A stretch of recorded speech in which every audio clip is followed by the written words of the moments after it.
যেটা পড়েছিলাম লক থেকে, একটা হচ্ছে ধারণাবাদ, থিওরি অফ আইডিয়াস। লক একটুখানি সাম আপ করে দিই। লকের মতে ধারণার প্রকারভেদ। লক কিন্তু দু প্রকারের ধারণাকে স্বীকার করেছিলেন, একটা হচ্ছে সিম্পল আইডিয়াস আর একটা হচ্ছে কমপ্লেক্স আইডিয়াস। সেই সিম্পল আইডিয়াস কাকে বলে? সিম্পল আইডিয়াস হচ্ছে, লক বলেছিলেন যে ধারণা হচ্ছে আমাদের সকল প্রকার জ্ঞানের উৎস এবং বিভিন্ন জ্ঞানের মূলে আছে কি সরল ধারণা বা সিম্পল আইডিয়া। এবং এটা আমরা কিভাবে পাই? সংবেদন এবং অন্তর্দর্শন, সেন্সেশন অ্যান্ড রিফ্লেকশন, এই দুটোর মাধ্যম দিয়ে কিন্তু আমরা যে সকল যেগুলো অবর্ণনীয়, অব্যাখ্যাত এবং যেগুলোকে অ্যানালাইজ করা যায় না, সেইগুলোকে যখন আমরা পাই সেই ধারণাটাকে বলা হয় কি সরল ধারণা। এবং সরল ধারণা কিন্তু গ্রহণের সময় আমাদের মনটা কেমন থাকে? নিষ্ক্রিয় অবস্থায় থাকে, প্যাসিভ। ভেরি মাচ ইম্পর্টেন্ট, বারবার বলেছিলাম যে এই জায়গা থেকে তোমাদের তো কোশ্চেন দেয়। সরল ধারণা গ্রহণের সময় কিন্তু আমাদের মনটা কেমন থাকে? প্যাসিভ থাকে। যেমন লাল, নীল, মিষ্ট গন্ধ, স্বাদ, এইগুলো কিন্তু এক ধরনের সরল ধারণা। এবং এই সরল ধারণার কিছু আবার প্রকারভেদ রয়েছে। এক ইন্দ্রিয় সংবেদনজাত ধারণা, যে ধারণা কেবলমাত্র একটা বাহ্য ইন্দ্রিয় পথে আমাদের মনের মধ্যে আসে, একটা মাত্র বাহ্য ইন্দ্রিয়, মানে একটা মাত্র ইন্দ্রিয় পথে আমাদের মনের মধ্যে আসে, তাকে বলা হয় কি এক ইন্দ্রিয় সংবেদনজাত ধারণা। কারণ আমাদের যখন আমরা চোখ দিয়ে কোনো একটা বস্তুকে দেখছি, তখন একটা মাত্র ইন্দ্রিয় দিয়ে আসছে সেটা, তাহলে এক ইন্দ্রিয় সংবেদনজাত ধারণা কিন্তু সেটাকে বলা হয়।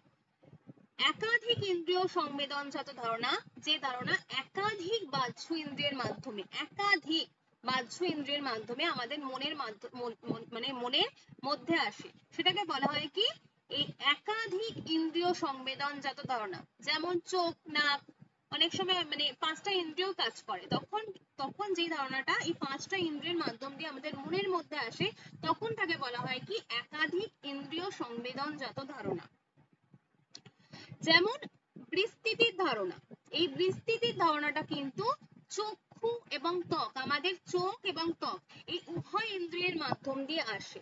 আরেকটা হচ্ছে অন্তর্দর্শনজাত ধারণা, যে ধারণাগুলো কেবল অন্তর্দর্শন, কেবল রিফ্লেকশনের মাধ্যম দিয়ে আমাদের মনের মধ্যে আসে, তাকে বলা হয় কি অন্তর্দর্শনজাত ধারণা। যেমন সন্দেহ, বিশ্বাস, ইচ্ছা, যেগুলো আমাদের মনের ভেতরে থাকে। সন্দেহ আমরা মনের ভেতর থেকেই করি, সন্দেহ, বিশ্বাস, ইচ্ছা, এগুলো কিন্তু একটা রিফ্লেকশন, অন্তর্দর্শনজাত ধারণা। এবং সংবেদন অন্তর্দর্শনজাত ধারণা, সেন্সেশন এন্ড রিফ্লেকশন জাতীয় ধারণা, যে ধারণাগুলো আমাদের সংবেদন এবং অন্তর্পর্তক্ষণ উভয়ের মাধ্যম থেকেই পাওয়া যায়, তাকে কিন্তু বলা হয় এই সেন্সেশন এন্ড রিফ্লেকশন জাতীয় ধারণা। আরেকটা পড়েছিলাম জটিল বা কমপ্লেক্স আইডিয়াস। এই কমপ্লেক্স আইডিয়াস তিনটের মাধ্যম দিয়ে হয়, একটা কম্বিনেশন, রিলেশন, অ্যাবস্ট্রাকশনস। খুব ডিটেলসেই গেছিলাম, সো এটা নিয়ে আমি আর বলছি না আজকে। এরপরে আমি আসবো হচ্ছে আজকে যেটা, সেটা হচ্ছে কি লকের মতে দ্রব্য। ভালোভাবে বুঝবে, লকের মতে দ্রব্য, সাবস্টেন্স অ্যাকর্ডিং টু ল। একটা খাতা এবং একটা পেন নিয়ে বসবে, কারণ যেগুলো ইম্পর্টেন্ট লাইন আমি লিখিয়ে দেবো সেগুলো। সাবস্টেন্সের ধারণাকে কিন্তু, এই দ্রব্যের ধারণাকে কিন্তু সেন্সেশন এন্ড রিফ্লেকশনের মাধ্যম দিয়ে আমরা কখনোই পাই না। কি বললাম? এই দ্রব্য, এই সাবস্টেন্স, এই দ্রব্যের ধারণাকে কখনোই আমরা লক বললেন যে সেন্সেশন এন্ড রিফ্লেকশন, এই দুটোর মাধ্যম দিয়ে আমরা কিন্তু কখনোই সেটাকে পাই না। এবং দ্রব্যের ধারণা কিন্তু আমরা বাহ্য জগৎ থেকে পাই না। আমাদের মনের মধ্যে যখন সিম্পল আইডিয়া গুলো, যখন বাইরের জগৎ থেকে এই সরল ধারণা, যেগুলো আমরা পড়েছিলাম আগের দিন, সরল ধারণাগুলো যখন বাইরের জগৎ থেকে আমাদের মনের মধ্যে সাপ্লাই হয়, এবং তারপরে মনের মধ্যে একটা মেন্টাল অপারেশনস এর মধ্যে দিয়ে সাবস্টেন্সে দ্রব্যের ধারণাটা তৈরি হয়, গঠন হয়। এই কারণেই বলেছেন যে সেন্সেশনের মাধ্যম দিয়ে প্রাপ্ত যে নলেজ এবং সাবস্টেন্সকে কিন্তু আমরা দ্রব্য, লকের মতে দ্রব্যকে কিন্তু কখনোই সেন্সেশন এন্ড রিফ্লেকশনের মাধ্যম দিয়ে পাওয়া যায় না, ঠিক আছে। এবং দ্রব্যের ধারণা কিন্তু সেকেন্ডারি, কি বললাম, এই দ্রব্যগুলোর ধারণা কিন্তু সেকেন্ডারি, এবং প্রাইমারি হচ্ছে কিন্তু কি, এই আমাদের যখন সেন্সেশন, এই সংবেদনের মাধ্যমে আমরা যখন কোনো বাইরের জগৎ থেকে যে উপাদানগুলোকে আমি সংগ্রহ করছি, আমরা তো সেন্সেশনের মাধ্যম দিয়ে বাইরের জগৎ থেকে এই ইন্দ্রিয় উপাত্ত বা উপাদানগুলো আমরা সংগ্রহ করে থাকি, এবং তা কিন্তু বেসিক্যালি দ্রব্য নয়, সেগুলো কিন্তু বেসিক্যালি এক একটা গুণ, ওটা আরেকটা ইচ্ছা। তো যেটা বললাম, মুখ্য গুণগুলো কি, মুখ্য গুণগুলো হচ্ছে কি অবজেক্টিভ, আর গৌণ গুণগুলো কিন্তু সাবজেক্টিভ, এবং সেকেন্ডারি কোয়ালিটি গুলো কিন্তু বস্তুর মধ্যে থাকে না, সেকেন্ডারি কোয়ালিটিকে জানি কিন্তু আমাদের ইন্দ্রিয়ের মাধ্যম দিয়ে, ইন্দ্রিয়ের ওপর কিন্তু ডিপেন্ড করে, মানে গৌণ গুণগুলো সব সময় আমাদের ডিপেন্ডেন্ট, কার উপরে, ইন্দ্রিয়ের উপরে ডিপেন্ডেন্ট, এবং গৌণ গুণগুলো কিন্তু এক একজনের কাছে সবসময় এক এক রকম হয়ে থাকে। তাহলে সেন্সেশনের মাধ্যম দিয়ে আমরা বাইরের জগৎকে জানতে পারি, we get the mind through reflection, এবং অন্তর্বেদনের মাধ্যম দিয়ে কিন্তু আমরা মনের নলেজটা পাই, রিফ্লেকশনের মাধ্যম দিয়ে কিন্তু আমরা মন সম্পর্কে জ্ঞান লাভ করি, মনটাকেও কিন্তু লক, আমাদের যে মন, সেই মনটাকেও কিন্তু লক কি বলেছিলেন, আননোন এন্ড আননোয়েবল বলেছেন, এবং দ্রব্যের কাছেও কিন্তু মনের মাইন্ড সম্পর্কে একই কনসেপ্ট দিয়েছিলেন তিনি, আননোন সাবস্ট্রাটাম, অজ্ঞেত এবং অজ্ঞেয় গুণের আধার, মনটাকেও তিনি কিন্তু এরকম ভাবে বলেছেন যে অজ্ঞেত এবং অজ্ঞেয় গুণের আধার, এবং মনটা, মনের কিন্তু যথার্থ স্বরূপ আমরা জানতে পারি না, মনের গুণকে আমরা জানতে পারি, যেটাকে আমরা সবসময় কি বললাম, এই জায়গাটা দিয়ে কোশ্চেন দেয়, মনের আমরা গুণকে জানতে পারি, যেটা আমরা রিফ্লেকশনের মাধ্যম দিয়ে পাই, মনের আমরা গুণকে জানতে পারি, যেটা আমরা কিন্তু রিফ্লেকশনের মাধ্যম দিয়ে পাই, এবং সুখ দুঃখ সংবেদন এবং অন্তর্দর্শনের মাধ্যম দিয়ে কিন্তু মিলেমিশে তৈরি হয়। We know that it has the qualities of the perceiving, thinking, memories and the willingness. Locke বলেছিলেন যে আমরা মনের, এবং গড হচ্ছে কিন্তু ইমমেটেরিয়াল, অপার্থিব, God is purely immaterial, but we know God. Locke বললেন যে the content of the idea of God consists of those qualities and powers which we experience ourselves by reflections, and which it is better to have than to be without. Lock বললেন যে আমরা কি রিফ্লেকশনের মাধ্যম দিয়ে, আমি খুব আস্তে আস্তে বলছি, লিখে নেবে, ঠিক আছে। লক বললেন যে রিফ্লেকশনের মাধ্যম দিয়ে একটা পাওয়ারফুল হয়, এবং এর মাধ্যমে কিন্তু আমরা গডকে জানতে পারি, এবং রিফ্লেকশনের মাধ্যমে আমরা আমাদের মানসিক জগতে কিছু একটা পাওয়ার ফিল করি। গড কিন্তু কখনো দ্রব্য নয়, স্পিনোজা একমাত্র গডকে দ্রব্য বলেছিলেন, কিন্তু লকের মতে কিন্তু গড কখনো দ্রব্য নয়, গড হচ্ছে সবসময়, গডকে জানা যায়, গড হচ্ছে কি নোয়েবল, and it is purely immaterial, অপার্থিব, এবং কমপ্লেক্স আইডিয়া গুলো কিন্তু তিন প্রকারের থাকে, একটা কি মোডস, সাবস্টেন্স এন্ড রিলেশন। আমরা গডকে কিন্তু জানতে পারি, গড হচ্ছে ইমমেটেরিয়াল, অপার্থিব, এটা কিন্তু আমরা অসীমতার ধারণা থেকে পাই গডকে।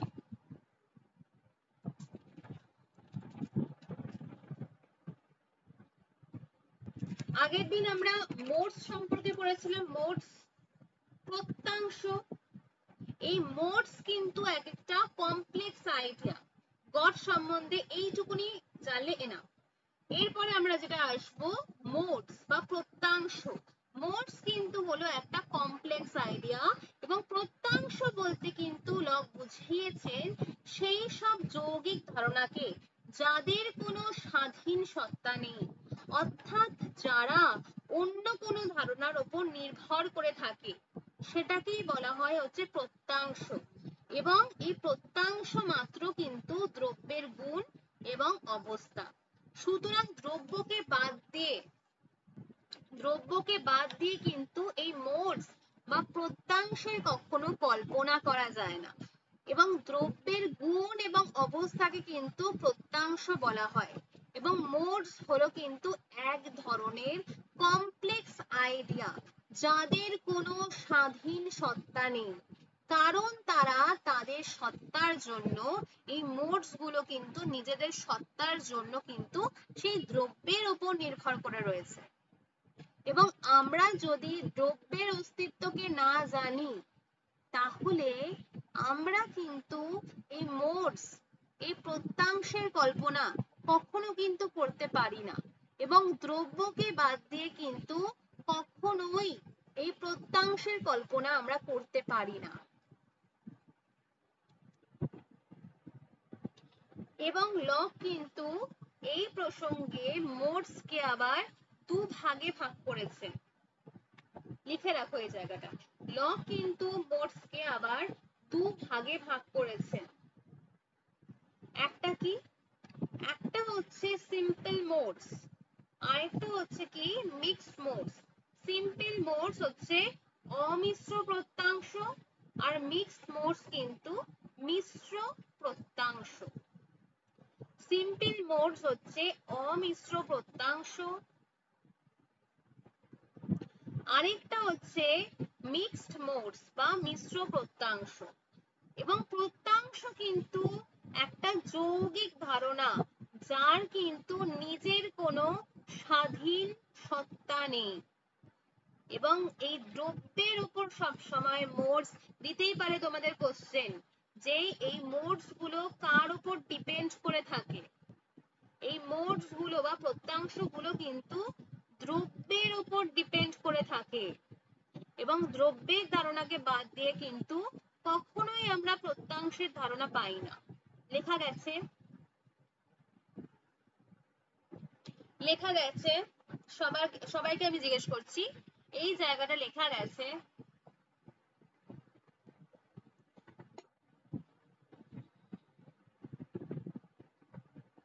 হ্যাঁ মানসী বলো, তোমার লেখা যায়নি? আচ্ছা আমি আরেকবার বলে দিচ্ছি যে লক কিন্তু এই প্রসঙ্গে প্রত্যাংশ বা মোডসকে দু ভাগে ভাগ করেছে। প্রত্যাংশ বা মোডসকে দু ভাগে ভাগ করা হয়েছে, একটা কি সিম্পল মোডস বা অমিশ্র প্রত্যাংশ, আর একটা হচ্ছে মিক্সড মোডস বা মিশ্র প্রত্যাংশ। লেখা গেছে মানসী?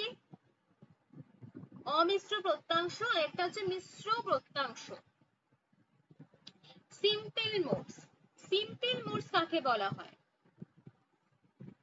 Simple modes are variations or different combinations of the same simple idea. একই ধারণা, লেখো, একই ধারণার সমবায় গঠিত প্রত্যাংশকে অমিশ্র প্রত্যাংশ বলা হয়। লেখো, তারপর আমি বুঝিয়ে দেবো এই জায়গাটা। সিম্পল মোডস কাকে বলা হয়? একই ধারণার সমবায় গঠিত প্রত্যাংশকে কিন্তু অমিশ্র প্রত্যাংশ বা সিম্পল মোডস বলা হয়। যেমন দেখো, একটা সংখ্যা 20, একটা সংখ্যা নিলাম, সেই সংখ্যাটা হচ্ছে কি 20। যেমন কিছু সংখ্যাকে বারবার বারবার করে যুক্ত করে আমরা যখন 20 পেলাম, দেখো 5 প্লাস 5 প্লাস মানে চারটে 5 যখন আমরা যোগ করলাম, মানে একটা সংখ্যাকে যখন মানে বারবার করে যুক্ত করে যখন একটা 20 ধারণা পাচ্ছি, তাহলে আমরা মিক্সচার করছি না, আমরা কিন্তু কম্বাইন করছি।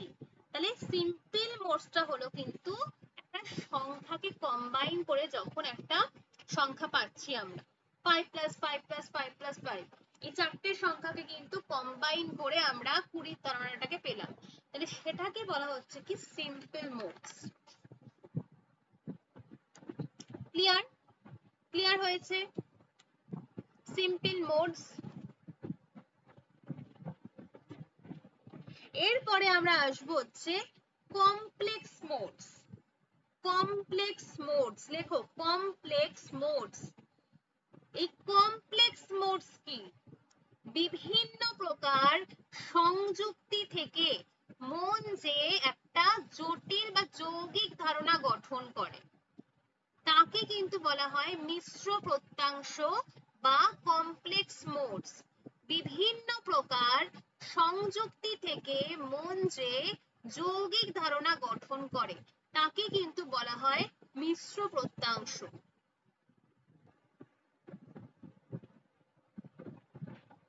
লেখো বিভিন্ন প্রকার সংযুক্তি থেকে মন যে যৌগিক ধারণাটা গঠন করে তাকে কিন্তু বলা হয় complex mode. And it is not, এটা কিন্তু it is not combination, it is a mixture. লিখে রাখো, ভেরি ভেরি ইম্পর্টেন্ট। আমরা কি দেখলাম সিম্পল আইডিয়াসে? It is a combination, it is not a mixture. কিন্তু এই কমপ্লেক্স মোডসে কি বললাম? It is not combination. It is not combination. It is a mixture. লিখে রাখো এই লাইনটা। It is not combinations. It is a mixture. লেখা গেছে? লেখা গেলে কিন্তু আমাকে বলো। It is not combination. It is a mixture. আর সিম্পল আইডিয়া কিন্তু উল্টো, ঠিক উল্টোটা। যেমন ধরো, এবার আমি বোঝাই। যেমন হচ্ছে একটা কালার, একটা ইয়েলো কালার, একটা ইয়েলো কালারকে তুমি মিক্স করে তুমি গ্রিন কালার আনবে। যেমন আনন্দের অনুভূতি বা সৌন্দর্যের অনুভূতি, মানে কালার কম্বিনেশন, রূপ রস বর্ণ সংযোগে মানুষের মনে একটা আনন্দের অনুভূতি যখন তৈরি হয়, this is a mixed modes বা কমপ্লেক্স মোডস। সবগুলোকে যখন এটা মিলিয়ে মিশিয়ে এটা মিক্সচার করে যখন এটা রং আনতে চাইছো, আমরা এরকম ছোটবেলায় করতাম অনেক রকম, মানে একটা রঙের সাথে আরেকটা রং মিক্সচার করে আরেকটা রং কিন্তু কালার আনতাম। এইটা যখন হচ্ছে তখন কিন্তু সেটা হয়ে যাবে কি কমপ্লেক্স মোডস। কমপ্লেক্স মোডসে কিন্তু মিক্সচারস হয়, কখনো কম্বিনেশন হয় না। যেমন সংখ্যাকেই তুমি যোগ যোগ করে আরেকটা সংখ্যা পেলে, এরকম কখনো হবে না, এখানে কমপ্লেক্স মোডসে হবে না। তাহলে we can only combine the ideas of the same kind varying in the different degrees. Simple modes এর ক্ষেত্রে কিন্তু কি দেখলাম? সিম্পল মোডস এর ক্ষেত্রে কিন্তু মনে মিক্সিং করার কাজটা করে না, এবং মোডস মানে কিন্তু সাবস্টেন্স, কোয়ালিটি, অ্যাফেকশনস, এই দুটো। তাহলে কমপ্লেক্স মোডসে কিন্তু সবসময় আমরা কি করি? মিক্সিং করি, কিন্তু কম্বিনেশন করি না। ওকে, এরপরে আমরা হাসবো হচ্ছে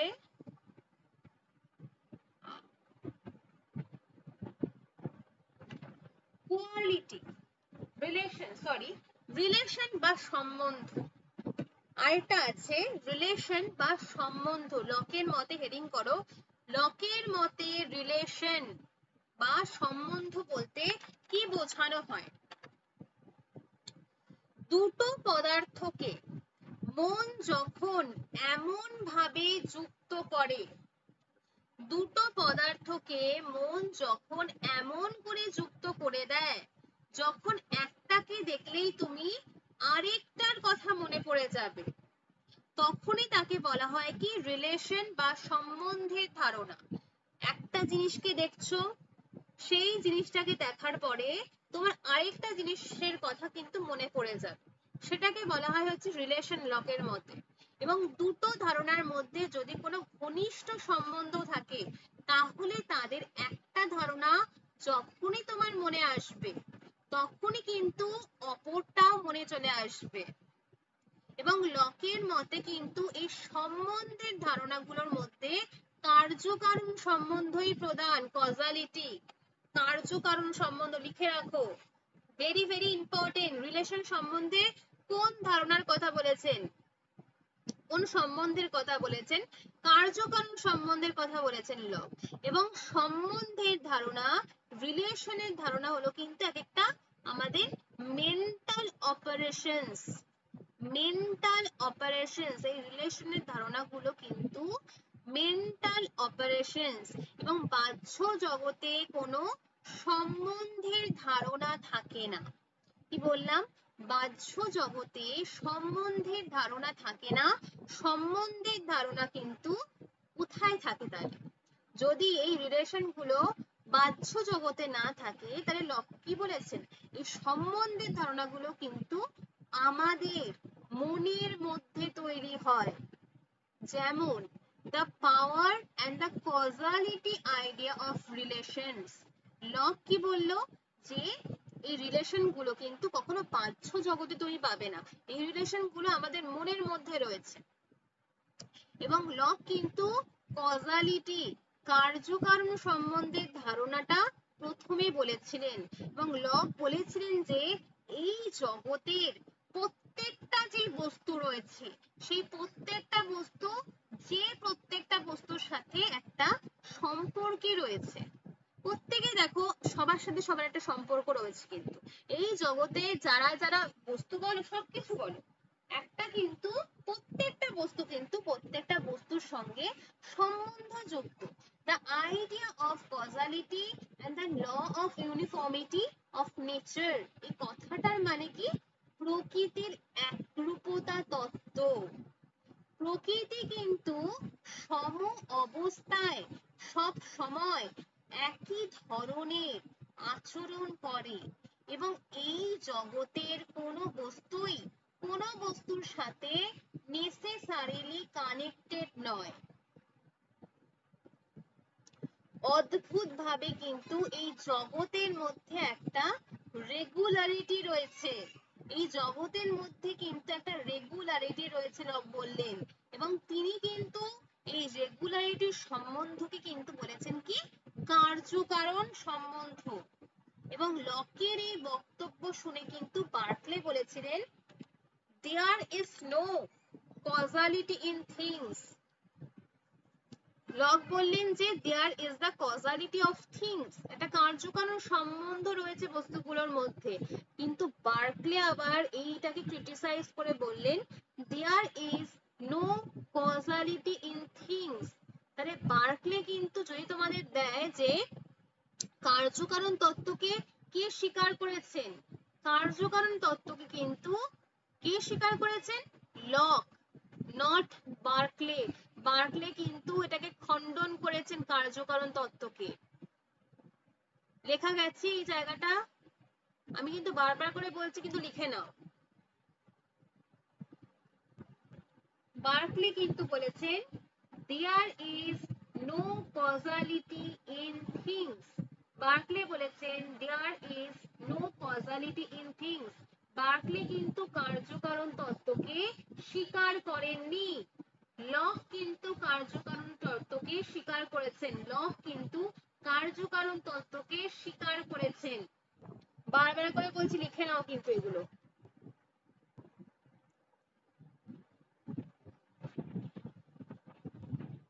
লেখা হয়েছে সবার? ক্লিয়ার এই জায়গাটা? অনেকেই কিন্তু জানে না যে লক কার্যকারণ তত্ত্বকে স্বীকার করেছে। অনেকে বলতে পারবে না এই অ্যান্সারটা, অনেকে দিতে পারে না। এই কার্যকারণ তত্ত্বকে লক কিন্তু স্বীকার করেছেন, বার্কলে স্বীকার করেননি। কারা কারা এই জায়গাটা জানতে, মানে আগে কারা কারা জানতে আর কারা কারা জানতে না, ওকে বলো তো। লক কার্যকারণ তত্ত্বকে স্বীকার করেছে আর বার্কলে কিন্তু স্বীকার করেননি। Everything that has a beginning must be have a cause. এটা কিন্তু লকের কথা। এবং কার্যকারণ তত্ত্বকে কিন্তু ডিনাই করতে কোনো একটা কার্য যে কারণের মধ্যে পরিবর্তন ঘটাতে পারে এবং কার্যকারণ সম্পর্ককে কিন্তু লক অস্বীকার কখনো করেননি। এটা কিন্তু বার্কলে করেছেন। এবং তিনি বলেছেন যে দ্রব্য সাবস্টেন্স না থাকলে কিন্তু কোয়ালিটি অ্যাফেকশনস এইগুলো থাকতে পারে না। অ্যান্ড ইট ইজ এ একটা কমপ্লেক্স আইডিয়া, এইটাকে কিন্তু তিনি বলেছেন একটা জটিল আইডিয়া। এবং রিলেশন মানে হলো কিন্তু সম্বন্ধ। ভালোভাবে শুনবে, আমি কিন্তু প্রশ্ন জিজ্ঞেস করব, কারণ আমি দেখবো যে কি কতটা ভালোভাবে শুনছে, কথাগুলো লিখতে পারছে। আমি কিন্তু ওই ক্লাসে হয়ে যাওয়ার পরে আমি কিন্তু এখান থেকে মানে কোশ্চেন জিজ্ঞেস করব। And it is A complex idea, এবং রিলেশন মানে হলো কিন্তু সম্বন্ধ। লক বলেছেন যে কার্যকারণ তত্ত্বকে কখনো ডিনাই করা যায় না, but the fact is most unintelligible. তিনি বলেছেন যে আমরা কিন্তু এই কার্যকারণ সম্বন্ধকে আমরা কোনো বুদ্ধির দ্বারা জানতে পারি না। দিস ইজ একটা এক্সপেরিমেন্টাল নলেজ। কি বলছে? একটা এক্সপেরিমেন্টাল নলেজ। তিনি বললো যে এই কার্যকারণ সম্বন্ধকে আমরা কখনো বুদ্ধির দ্বারা জানতে পারি না, ইন্টেলিজেন্স এইসবের দ্বারা কিন্তু জানা যায় না। This is a experimental knowledge. যত আমরা এক্সপেরিমেন্ট করব, যত আমরা পরীক্ষণ করব, এই বিষয় সম্পর্কে আমরা কিন্তু ওয়াকিবহল হব। এবং দুটো বস্তুর মধ্যে একটা ইন্ট্রিনসিক কানেকশন রয়েছে, এটা কিন্তু আমরা বলতে পারি না। এবং এই কোডগুলো একটুখানি লিখে রাখবে, কোটেশন গুলো লিখো। Causality, causality, causality, causality is undeniable, causality is undeniable but unintelligible, causality is undeniable but unintelligible। লেখা গেছে, কোটেশনস গুলো লিখে রাখো। কার্যকারণ তত্ত্ব কিন্তু কখনো ডিনাই করা যায় না, বাট দিস ইজ আনইন্টেলিজিবল, বুদ্ধির সাহায্যে জানতে পারি না। লেখা গেছে সবার? আমি কিন্তু জিজ্ঞেস করব, সবাই লেখা গেছে এগুলো? Causality is undeniable but unintelligible. There is no causality in things, এটা বার্কলে বলেছেন। There is no causality in things, এটা কিন্তু বার্কলে বলেছেন। There is no causality in things।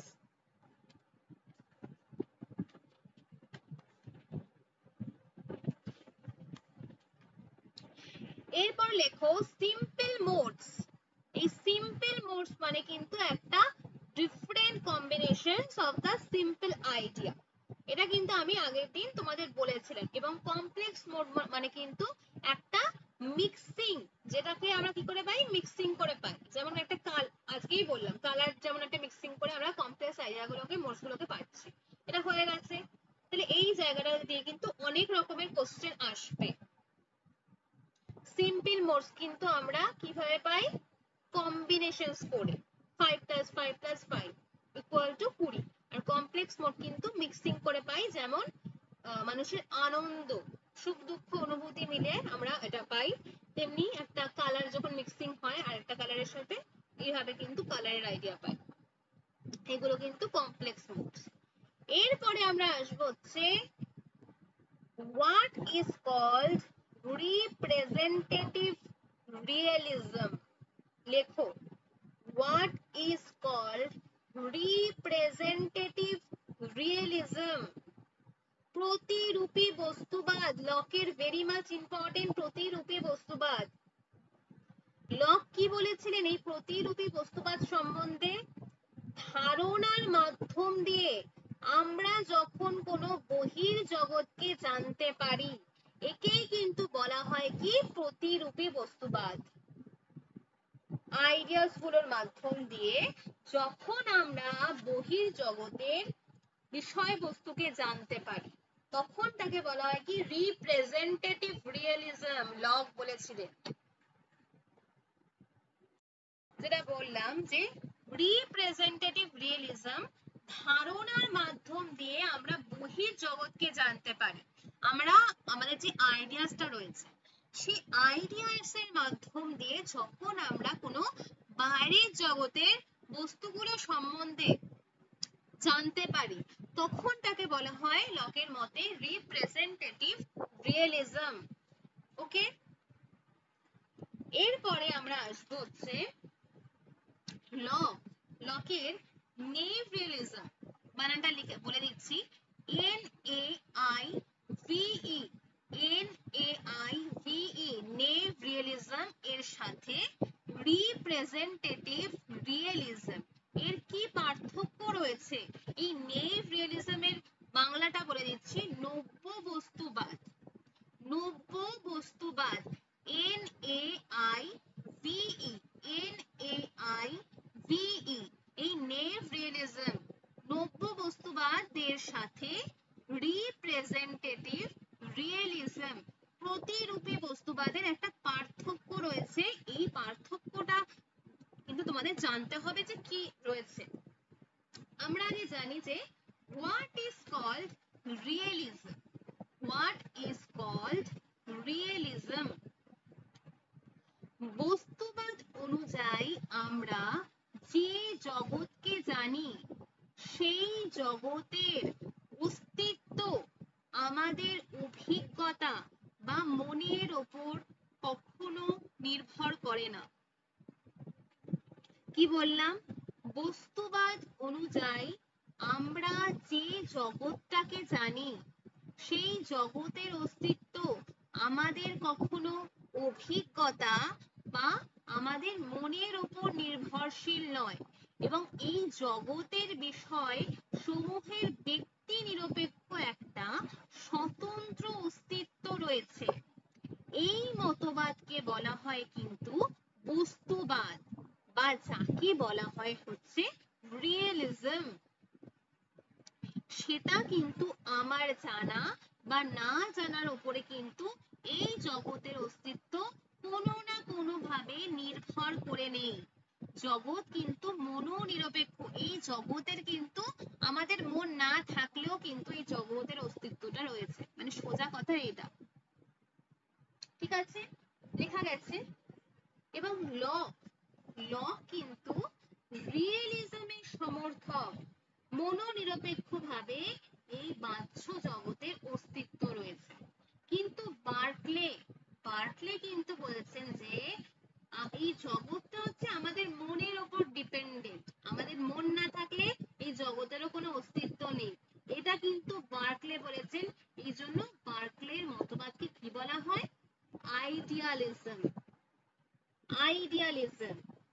Lock মনে করলেন যে বাহ্য জগতের একটা স্বতন্ত্র সত্তা রয়েছে, যেটা আমরা না থাকলেও এই জগৎটা থাকবে, এবং জ্ঞান কোনো বিষয়কে কখনো সৃষ্টি বা ধ্বংস করে না।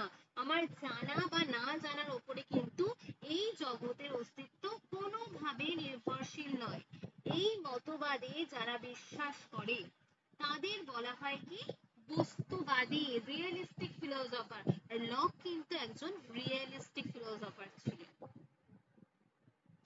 এবং এই বস্তুবাদী দর্শন রিয়েলিজম, এই রিয়েলিজমকে দুভাগে ভাগ করা যায়।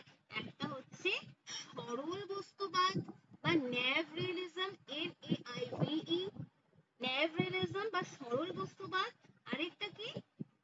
আরেকটা হচ্ছে কি? Popular realism, POPULAR, popular realism. এবং লক বলেছেন যে লোকায়ত মানুষ, সাধারণ মানুষের এই বক্তব্যের প্রতি সমর্থন আছে বলে এই মতবাদকে বলা হয় হচ্ছে লৌকিক মতবাদ। এবং সাধারণ মানুষ মনে করেন যে বস্তুর স্বাধীন বা স্বতন্ত্র অস্তিত্ব রয়েছে, এবং সাধারণ মানুষ কিন্তু কখনো ভাববাদের সমর্থন করেন না। লক কি বললেন? লক যেটা বললেন সেটা লেখো। লক বললেন কিন্তু এই সাধারণ মানুষ তারা কিন্তু কখনো ভাববাদী নয়। বার্কলে যেটা বলেছেন আইডিয়ালিস্টিক, সবকিছুই মনের উপর ডিপেন্ডেন্ট। মন না থাকলে এই জগৎটাও নেই, বার্কলে যেটা বলেছিলেন। কিন্তু লক কি বললেন? সাধারণ মানুষ কিন্তু এই ভাববাদকে কখনো সমর্থন করবে না। কোনো একটা মানুষের জানা বা না জানার উপর কিন্তু নির্ভর করে না। বস্তুর কিন্তু একটা স্বাধীন অস্তিত্ব আছে, এই বাহ্য জগতের একটা স্বাধীন সত্তা রয়েছে। এবং নব্য বস্তুবাদী যারা ন্যাভ রিয়েলিজম, তারা কিন্তু বলেন যে আমাদের যে পাঁচটা ইন্দ্রিয় রয়েছে, চক্ষু, কর্ণ, নাসিকা, জিহ্বা, ত্বক, এর মাধ্যমে কিন্তু আমরা বস্তুর গুণগুলোকে আমরা যে দেখি, এবং সাধারণ মানুষ মনে করেন এই গুণগুলো কিন্তু রিয়েলি এই বস্তু জগতে রয়েছে, এবং এই গুণগুলো কিন্তু লোকের সৃষ্টি। এটা কিন্তু সরল বস্তুবাদ বা লৌকিক বস্তুবাদে বলা হয় না। কোনো লোকের সৃষ্টি নয় এগুলো। যে গুণগুলোকে আমরা দেখছি সেই গুণগুলো সরাসরি ওই বস্তুগুলোর মধ্যেই রয়েছে। যে গুণগুলোকে আমরা দেখতে পাচ্ছি সেই গুণগুলো ওই বস্তুটার মধ্যেই থাকে, এবং গুণগুলো যেই বস্তুতে আশ্রয় করে থাকে ওই গুণগুলো কিন্তু বস্তুর মধ্যে যেভাবে আছে আমাদের জ্ঞানে বা চেতনায় সেটা কিন্তু সেইভাবেই ধরা পড়ে। এবং গুণগুলো কিন্তু বাস্তব, গুণগুলো কোনো মনের সৃষ্টি নয়। আমাদের জানা বা না জানার উপরে কিন্তু এই গুণের কোনো পরিবর্তন হয় না। যেমন আপেল মিষ্টি, একটা আপেল মিষ্টি, এই গুণগুলো কিন্তু আমাদের মনের উপর নির্ভরশীল নয়, এটা কিন্তু রিয়েলিটি। আপেলের মধ্যে ওই গুণগুলো রয়েছে এবং গুণটা কিন্তু বস্তুগত, বস্তুটার মধ্যে রয়েছে গুণটা। তাহলে আমার মনের উপর নির্ভর করে কিন্তু কখনোই থাকে না। বার্কলে যে কথাটা বলেছিল সবকিছু আমার মনের উপর ডিপেন্ডেন্ট, লক কিন্তু বল না, কখনো হয় না এই জিনিসটা। এবং অবজেক্টিভলি কোনো বস্তুর মধ্যে এই গুণগুলো কিন্তু থাকে। এটা কিন্তু নব্য বস্তুবাদ এবং ন্যাভ রিয়েলিস্ট এই মতবাদের কিন্তু সমর্থকরা কিন্তু এটা বলেছেন। এবং ন্যাভ রিয়েলিস্ট নব্য বস্তুবাদীরা বলেন যে বাহ্য জগতের বস্তুগুলোকে আমরা কিন্তু আমাদের একটা সাক্ষাৎ অনুভবের মাধ্যম দিয়ে, লিখে রাখো এই পয়েন্টটা, নব্য বস্তুবাদীরা কি বলেন যে বাহ্য জগতের বস্তুগুলোকে আমরা সাক্ষাৎ অনুভবের মাধ্যম দিয়ে পাই। দেখো লেখা হলে আমাকে বলো, আমরা সাক্ষাৎ অনুভবের মাধ্যম দিয়ে পাই, এটা কারা বলেন? নব্য বস্তুবাদীরা।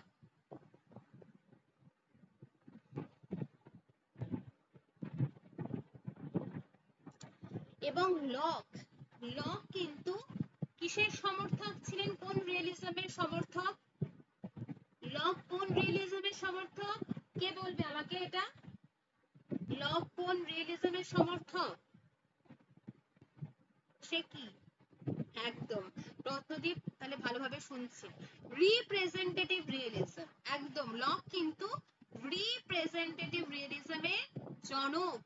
কিন্তু জন লক, লকের মতে কিন্তু বস্তুকে সাক্ষাৎ অনুভবে আমরা জানতে পারি না। কোন বস্তুকে আমরা সাক্ষাৎ অনুভবে জানতে পারি না। একদম লেখা ঠিক। আমরা কিন্তু বস্তুর মাধ্যমে বা সেই জিনিসটা যেটা পাই, যা পাই তা হলো কিন্তু একটা বস্তুর প্রতিবিম্ব বা প্রতিচ্ছবি। লক বলল কিন্তু আমরা কোনো সাক্ষাৎ অনুভবে কোনো বস্তুকে পাই না। আমরা যে বস্তুটাকে পাই সেটা ওই বস্তুটার কি একটা কপি বা প্রতিচ্ছবি বা প্রতিলিপি, যাই বলো, প্রতিবিম্ব বা প্রতিচ্ছবি। তাহলে লক বলল কিন্তু সাক্ষাৎ অনুভবে আমরা সেই বস্তুটাকে পাই না, আমরা প্রতিচ্ছবিটাকে পাই। এবং লকের মতে কিন্তু বস্তু সাক্ষাৎ অনুভবে ধরা দেয় না। আমার অনুভবে যা পাই তা হলো কিন্তু বস্তুটার প্রতিবিম্ব বা প্রতিচ্ছবি। এই মত অনুযায়ী কিন্তু বস্তু সাক্ষাৎ ভাবে জ্ঞাত হয় না, তা কিন্তু প্রত্যক্ষে কি হয়? তা কিন্তু প্রত্যক্ষে প্রতিভাত হয় এই বস্তুর প্রতিরূপ বা সেই প্রতিচ্ছবিটা। এই মত অনুযায়ী কিন্তু বস্তুটা কখনো সাক্ষাৎ ভাবে ধরা দেয় না, সেটা কিন্তু প্রত্যক্ষে প্রতিভাত মতো হয়, সেই বস্তুটার প্রতিরূপ বা তার ছবিটা, এই মতবাদকে কি বলা হয়? সায়েন্টিফিক রিয়েলিজম বলা হয়। এবং এই সায়েন্টিফিক রিয়েলিজমের জনক বা বৈজ্ঞানিক বস্তুবাদ, এই বৈজ্ঞানিক বস্তুবাদের জনক কিন্তু জন লক। অনেকেই কিন্তু পারবে না, এইগুলো কিন্তু একদম ভেতর থেকে অনেক রকমের, ওয়াই মেসি সব থেকে বেস্ট বুক, ওয়াই মেসির বুকে এগুলো কিন্তু পাওয়া যায়, আর অন্য বইয়ে থাকে না, বেঙ্গলি কোনো বই দেখতে পাবে না। তাহলে বৈজ্ঞানিক বস্তুবাদ সায়েন্টিফিক রিয়েলিজমের কিন্তু জনক কে? John Locke. এবং এই মতবাদটাকে কিন্তু জ্ঞানতাত্ত্বিক দ্বৈতবাদ এপিস্টেমোলজিক্যাল ডুয়ালিজম বলা হয়। কি বললাম? এই মতবাদটাকে কিন্তু জ্ঞানতাত্ত্বিক দ্বৈতবাদ এপিস্টেমোলজিক্যাল ডুয়ালিজম বলা হয়। এর কারণটা কি এবার আমরা জানবো, যে কেন। এই মতবাদের ভিত্তি হলো একদিকে বস্তু এবং অন্যদিকে সেই বস্তুটা থেকে উৎপন্ন সেই বস্তুটার একটা প্রতিরূপ, এবং তাদের মধ্যে একটা ডুয়ালিজম রয়েছে, দ্বৈততা রয়েছে, ডুয়ালিস্টিক রয়েছে, ডুয়ালিস্টিক বা দ্বৈততা বলা যায়। এই জন্য তার মতবাদকে কি বলা হয়? Epistemological dualism. এই জন্য লকের মতবাদকে বলা হলো কি? Epistemological dualism. বোঝা গেছে এই জায়গাটা? কেন লকের মতবাদকে জ্ঞানতাত্ত্বিক দ্বৈতবাদ বলা হচ্ছে? একদিকে বস্তুটা রয়েছে আর অন্যদিকে সেই বস্তু থেকে উৎপন্ন সেই বস্তুটার একটা প্রতিরূপ রয়েছে, এবং তাদের মধ্যে সেই বস্তুটা এবং বস্তুর প্রতিচ্ছবির মধ্যে একটা দ্বৈততা রয়েছে। এই জন্য লকের মতবাদকে কি বলা হয়? Epistemological dualism. এবং ধারণাটা হচ্ছে কিন্তু বহির্জগতের রিপ্রেজেন্টেশন, তাই লকের মতবাদকে কি বলা হয়? রিপ্রেজেন্টেটিভ রিয়েলিজম বলা হয়। ওকে, এই রিপ্রেজেন্টেটিভ রিয়েলিজম। ওকে, এরপরে আমরা আরেকটা জায়গায় আসবো, সেটা হচ্ছে লকস ডেফিনেশনস অফ নলেজ। লিখে রাখো, locks definitions of knowledge. Knowledge, according to Locke, consists in the perceptions of the connections and agreement or disagreement and of our ideas. এই লাইনটা দিয়ে তোমাদের কিন্তু কোশ্চেন দেয়। Agreement, knowledge according to lock, লকের মতে জ্ঞান কি? হেডিং দাও, লক ডেফিনেশনস অফ নলেজ। নলেজের ডেফিনেশন দিতে গিয়ে লক বললেন যে জ্ঞান বলতে একাধিক ধারণার মধ্যে একটা মিল এবং অমিল প্রত্যক্ষ করাকে বোঝায়। একাধিক ধারণার মধ্যে মিল এবং অমিল প্রত্যক্ষ করাকে বোঝায়। Knowledge according to Locke consists in the perceptions of the connections and agreement and disagreement of our ideas.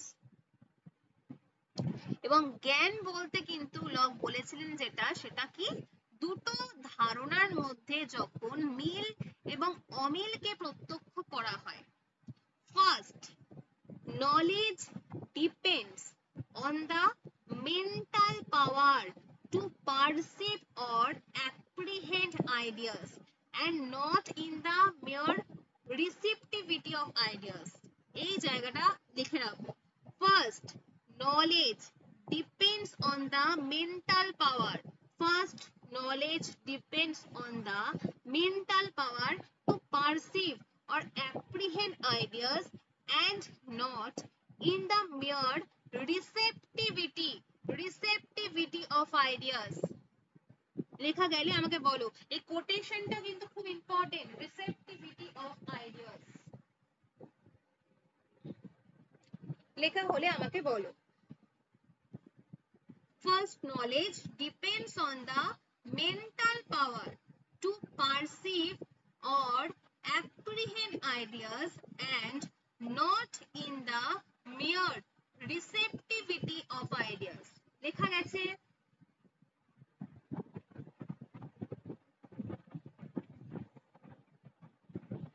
লেখা গেছে সবার? খুব ইম্পর্টেন্ট এই লাইনটা, তাই জন্য লেখাচ্ছি আমি। লেখা গেছে first knowledge depends on the mental power to perceive or apprehend ideas. apprehend বানান বলে দিচ্ছি, APPREHEND, apprehend ideas and not in the mere MERE receptivity RECPTIVITY of ideas. আমাদের মন ধারণাকে যে সব সময় নিষ্ক্রিয়ভাবে গ্রহণ করছে তা কিন্তু নয়। যৌগিক ধারণা গঠন করার ক্ষেত্রে মনের মধ্যে নানান প্রকার ক্রিয়া হয় এবং তার মধ্য দিয়ে কিন্তু আমাদের মনের মধ্য থেকে আমাদের নলেজ তৈরি হয়, জ্ঞান তৈরি হয়। Secondly, knowledge is rational. Knowledge is rational, for it consists in seeing the agreement or disagreement between ideas. Log জ্ঞানকে কি বলেছেন? rational বলেছেন, rational। লগ জ্ঞানকে rational বলেছেন। জ্ঞানগুলো শুধু যে আমরা গ্রহণ করি তা নয়, শুধুমাত্র গ্রহণ করি তা নয়, বিভিন্ন ধারণার মধ্যে মিল এবং অমিল প্রত্যক্ষ করে কিন্তু আমরা একটা জ্ঞানে এসে পৌঁছাই। জ্ঞান অবশ্যই কিন্তু রেশনাল। এরপরে আমরা আসবো হচ্ছে জ্ঞান বা নলেজ কিন্তু তিন প্রকার। লকের মতে লেখো, জ্ঞান বা নলেজ কিন্তু তিন প্রকার। এটাই হচ্ছে লাস্ট পার্ট লকের থেকে। জ্ঞান বা নলেজ হচ্ছে তিন প্রকার। ইনটিউটিভ নলেজ, সাগ্যিক জ্ঞান বা সংজ্ঞার মাধ্যম দিয়ে যেটা লব্ধ। Intuitive knowledge, INTUITIVE, intuitive knowledge, যেটা আমরা সংজ্ঞার মাধ্যম দিয়ে পাই। তারপরে হচ্ছে ডেমনস্ট্রেটিভ নলেজ, প্রমাণমূলক জ্ঞান। ডেমনস্ট্রেটিভ নলেজ, প্রমাণমূলক জ্ঞান। আরেকটা হচ্ছে সেন্সিটিভ নলেজ বা সংবেদনমূলক জ্ঞান। তাহলে তোমাদের যদি বলে যে লকের মতে জ্ঞান কত প্রকারের? তিন প্রকারের। কি কি? Intuitive knowledge, demonstrative knowledge and sensitive knowledge. English গুলো ভালোভাবে পড়বে। ইনটিউটিভ নলেজ, এবার আমি ফার্স্ট আসছি, হেডিং করো, খাতায় হেডিং করো, ইনটিউটিভ নলেজ বা সংজ্ঞার মাধ্যমে লব্ধ। ইনটিউটিভ নলেজ কিন্তু most clear and certain. Question দেখো এখান থেকে, মানে এই জ্ঞানগুলো থেকে কিন্তু বিশেষ করে কোশ্চেন আসে। Intuitive knowledge most clear and certain. দুটো ধারণার মধ্যে মিল বা অমিল প্রত্যক্ষ করা, সেটা হচ্ছে জ্ঞান। এবং দুটো ধারণার মধ্যে মিল বা অমিল প্রত্যক্ষ করতে গিয়ে আমার যদি অন্য কোনো ধারণার সাহায্য না নিতে হয়, অন্য কোনো ধারণার আমি সাহায্য নেব না, সরাসরি দুটো ধারণার মধ্যে মিল বা অমিল প্রত্যক্ষ করতে পারি, তাকে বলা হয় হচ্ছে ইনটিউটিভ নলেজ। তাহলে কি বললাম? দুটো ধারণার মধ্যে কোনো তৃতীয় কোনো ধারণার সাহায্য ব্যতিরেকে বা ছাড়া আমরা যখন একটা ধারণার কল্পনা করি তাকে বলা হয় কি? Intuitive knowledge. কোনো ধারণার আমি সাহায্য নেব না। এরপরে আসছে কি? Demonstrative knowledge. ডেমনস্ট্রেটিভ নলেজ কি? দুটো ধারণার মধ্যে মিল বা অমিল প্রত্যক্ষ করি, কিন্তু তার সাথে সাথে একটা মিডিয়েটর বা মাধ্যম, ইন্টারভেনশন থাকে, যেখানে তৃতীয় কোন ধারণার সাহায্য একটা নিই। আমরা যখন দুটো ধারণার মধ্যে মিল বা অমিল প্রত্যক্ষ করি তাকে বলা হয় হচ্ছে ডেমনস্ট্রেটিভ নলেজ, এখানে একটা মিডিয়েটর থাকে। ঠিক আছে? যেমন গডের এক্সিস্টেন্স সম্পর্কে আমাদের যে জ্ঞান, সেটা কিন্তু ডেমনস্ট্রেটিভ নলেজ। আরেকটা হচ্ছে কি? Sensitive knowledge. সেন্সিটিভ নলেজ কি? তৃতীয় প্রকার নলেজ বা সংবেদনমূলক জ্ঞান, যখন পাঁচটা ইন্দ্রিয় যেই রয়েছে, চক্ষু, কর্ণ, নাসিকা, জিহ্বা, ত্বক, এই পাঁচটা ইন্দ্রিয়ের মাধ্যম দিয়ে, আমাদের সেন্সেশনের মাধ্যম দিয়ে যখন আমরা কোনো বহির জগৎ থেকে যে জ্ঞান লাভটা করে থাকি, তাকে বলা হয় হচ্ছে সেন্সিটিভ নলেজ। মানে ইন্দ্রিয়ের মাধ্যম দিয়ে বাইরের জগৎ থেকে যে জ্ঞান লাভ করি তাকে বলা হয় হচ্ছে সেন্সিটিভ নলেজ। এবং সব থেকে মানে নিশ্চিত জ্ঞান প্রদান করে না কিন্তু এই সেন্সিটিভ নলেজ, সংবেদনের মাধ্যম দিয়ে হওয়ার জন্য এটা কিন্তু নিশ্চিত জ্ঞান প্রদান করে না। লিখে রাখো। ওকে, এই হচ্ছে তোমাদের গেল লক। লক শেষ হলো আজকে। এবার বলো, তোমাদের কোনো কোশ্চেন থাকলে আমাকে বলতে পারো। লক থেকেও আমি একটা এক্সাম নেব।